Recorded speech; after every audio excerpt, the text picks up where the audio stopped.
প্রিয় দর্শক, আপনারা দেখতে পাচ্ছেন মাগুরা ঢাকা রোডের জামরুলতলা অঞ্চলে একটি পাট বোঝাই নসিমনে আগুন ধরে গিয়েছে। আর সেই আগুন ধরাকে কেন্দ্র করে আপনারা দেখতে পাচ্ছেন রাস্তার উপরে কিন্তু সবাইকে তাড়াহুড়া করে কিন্তু আগুন নেভানোর চেষ্টা করছে। আসলে আমরা আপনাদেরকে বিস্তারিত দেখাতে থাকি। ভিডিওটি না টেনে সম্পূর্ণ ভিডিওটি দেখার জন্য অনুরোধ করছি।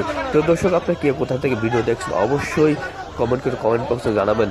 আর একটি বিষয় জানিয়ে রাখি, স্থানীয়দের সহযোগিতায় কিন্তু পাট সরিয়ে কিন্তু আগুন নেভানো সম্ভব হয়েছিল। তবে একটি বিষয় আছে যে পাট ব্যবসায়ী কিন্তু খুব বেশি পরিমাণে ক্ষতিগ্রস্ত হননি।